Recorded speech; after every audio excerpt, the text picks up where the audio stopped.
नमस्कार दोस्तों।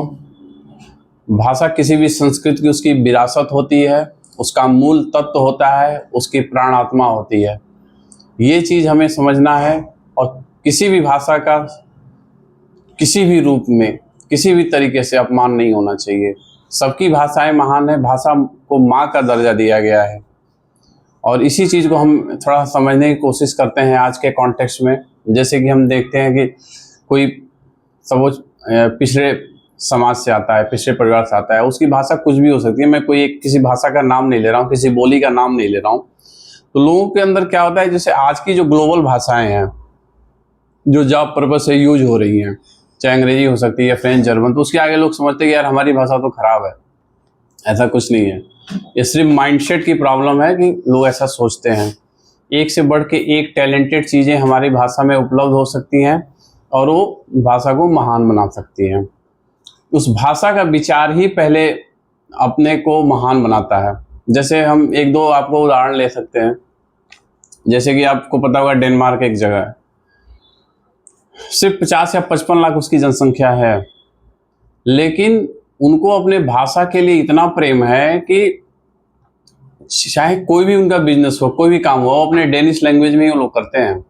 वो अलग से इंग्लिश या कोई और भाषा जानते जरूर हैं, किसी का अपमान नहीं करते, लेकिन अपना काम भाई अपने भाषा में करनी है। और जितने भी उनके वेंडर हैं जो उनके लिए सर्विसेज प्रोवाइड करते हैं, उनके लिए मशीनरी, टूल्स, सॉफ्टवेयर्स, कुछ भी हुआ वो उनकी भाषा में दे। इवन उनके अपना कीबोर्ड है, कंप्यूटर का जो कीबोर्ड है, जो मोबाइल का कीबोर्ड है, सब डेनिश लैंग्वेज में उनका बना हुआ है, सिर्फ 50 लाख लोगों के लिए। और यहाँ पे आप देखेंगे चाहे भारत की कोई भी रीजन की भाषा हो, करोड़ों की संख्या है, लेकिन उसका उस लेवल पे सम्मान नहीं है क्योंकि हम ही नहीं कर रहे हैं ना। हमें लग रहा है कि वही चीज़ अच्छी है, हम अपनी चीज़ों के साथ नहीं आगे बढ़ रहे हैं। एक आपको दूसरा एग्जाम्पल बताऊं जो मेरे साथ ये हुआ है। जब मैं पेरिस विजिट कर रहा था और मुझे एफिल टावर जाना था और मैंने मेट्रो लिया। मेट्रो का टिकट के बाद से मतलब मुझे समझ नहीं आ रहा था कि मैं ट्रेन की पटरी के इस पार खड़ा रहूं या उस पार खड़ा रहूं, किधर को जाती है ये मुझे नहीं समझ में आ रहा था। तो मैंने एक फ्रेंच बंदे से पूछा कि कैन यू हेल्प मी, तो उसने बोला if you don't know French I can not help you. इस चीज़ को इंग्लिश में बोल रहा है आपसे। मैंने ऐसे ही 4-5 लोगों से एफर्ट मारा तो किसी एक बंदे ने हमारी मदद कर दी। लेकिन वो उनकी, मैं एक्चुअली क्या इंगित करना चाहता हूँ कि उनकी अपनी भाषा के लिए क्या डेडिकेशन है, क्या सम्मान है और कितना वो डेस्परेट है अपनी भाषा के लिए कि हम फ्रेंच नहीं जानते हैं तो हमारी मदद नहीं करेंगे, ऑल्दो ही नोज इंग्लिश।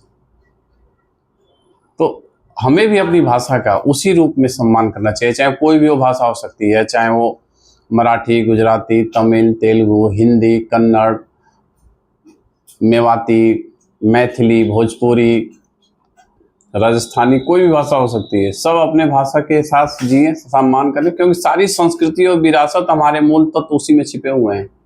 जो हमारे साहित्य हैं, लिटरेचर हैं, सब उसी में छिपे हुए हैं और उससे भी आगे बढ़ा जा सकता है। क्योंकि भाषा कैसे किसी के लिए बाधा बन सकती है, आप खुद ही सोचो कि जैसे संथाली एक भाषा, सपोज एक उदाहरण ले लें। एक लड़का जो बहुत ही देदीप्यमान है, बहुत ही इंटेलिजेंट है, वो संथाली में अगर उसको मेडिकल साइंस या कोई भी ऐसी चीज़ मिले, इंजीनियरिंग मिले, शायद वो बहुत अच्छा काम कर सकता था।